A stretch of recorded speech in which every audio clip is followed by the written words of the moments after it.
High school classes के एक और नए वीडियो में आपका स्वागत है। इस वीडियो में मैं आपको त्रैमासिक परीक्षा कक्षा 10वीं विषय संस्कृत का पेपर बताने वाला हूं, जो पेपर हमारे ब्लॉक में आया था। तो पहला प्रश्न आप लोग के सामने है, राम शब्दस्य तृतीया विभक्ति एक वचनम रूपम लिखत। तो तृतीया विभक्ति का एक वचन लिखना था, तो क्या होता है? रामेण, रामाभ्यम, रामैः, तो रामेण हो जाएगा। अगला है फलाय इतस्मिन् पदे कः विभक्ति अस्ति। तो फलाय में कौन सी विभक्ति है? तो फलाय में चतुर्थी विभक्ति है, ऑप्शन नंबर खा। इसके बाद तीसरा प्रश्न है, रमा इतस्य पदे का विभक्ति अस्ति। तो इसमें सीधा प्रथमा विभक्ति है, प्रथमा में आपको टिक करना है, ऑप्शन नंबर गा। मोहनः गणेशः च गच्छत इतस्मिन् पदे अव्ययम अस्ति। मतलब इस पद में कौन सा अव्यय है? तो यहाँ पे च अव्यय है।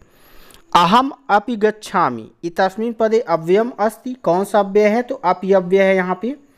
अगला प्रश्न है, बालकः शब्दस्य द्वितीया विभक्ति एक वचनम रूपम लिखत। तो क्या होता है? बालकम बालको बालकाः, बालकम बालको बालकान्, तो बालकम हो जाएगा। अगला प्रश्न है, प्राचार्यः, इसमें बोला है उपसर्ग क्या है? तो इसमें प्रा उपसर्ग है, प्रा धन आचार्य मतलब प्राचार्यः। इसके बाद अगला प्रश्न है, निर्धनः इतस्मिन् पदे कौन सा उपसर्ग? तो निर उपसर्ग, निर पे आपको टिक करना था। अपठत में कौन सा लकार है? तो लंग लकार है, लंग, ठीक है, सेकंड ऑप्शन, इस पर टिक करना था। गच्छति, इसमें कौन सा वचन है? तो एक वचन है, एक वचन आपको करना था। इसके बाद अगला प्रश्न है, पठामि, ठीक है, तो कौन सा पुरुष है? तो इसमें उत्तम पुरुष है। भवति में कौन सी धातु है? तो भू धातु है।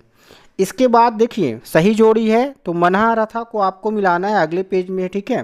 क्या हो जाएगा? मनोरथा। देखिए इसमें कौन सा संधि हो जाएगा? तो देख एक सेकंड, क्या प्रश्न में बोला है? मनः रथा, तो ये हो जाएगा सीधा विसर्ग संधि। सादा धन एव, ठीक है, देखिए सादा धन एव जो आपका है, तो ये हो जाएगा वृद्धि संधि। इसके बाद कहा आपी को मिला देना है आपको को अपी से। इसके बाद है दीन दानम, दीन दान है आपका कौन सा समास? तो तत्पुरुष समास है। पीताम्बर कौन सा समास है? बहुब्रीहि समास है। और पितरों कौन सा समास है? द्वंद्व समास है। इसके बाद एक पदेन उत्तरम लिखत। क्या क्या प्रश्न है? पठित्वा में कौन सा प्रत्यय है? तो एक्त्वा प्रत्यय है, यहाँ पे कौन सा प्रत्यय है? एक्त्वा। वनम शब्दस्य पर्याय शब्दम लिखत, वन का पर्याय लिखना था, तो वन का पर्याय होता है अरण्यम। क्या होता है? अरण्यम होता है, ठीक है। पत्नी शब्दस्य पर्याय पदम, तो इसका होता है भार्या, भार्या आपको लिखना था।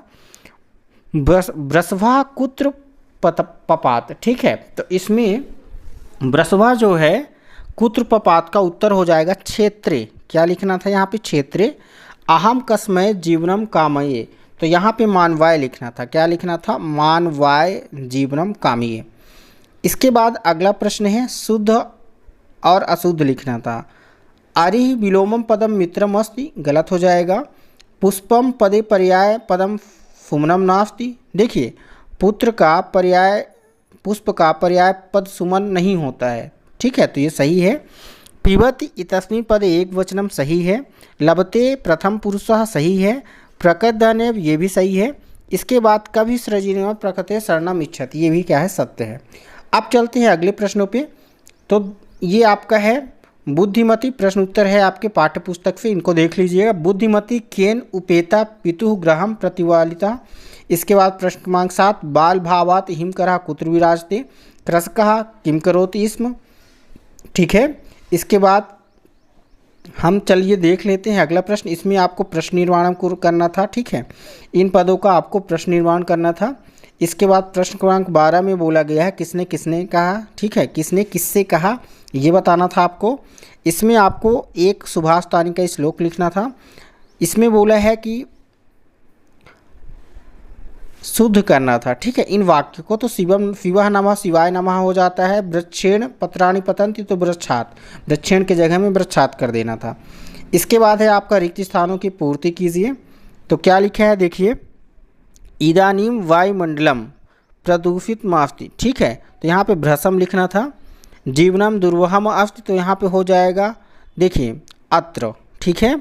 इसके बाद है छात्रः पठति, तो क्या हो जाएगा? पुस्तकेन पठति। भर्ता, तो यहाँ पे लिखना था रथेन।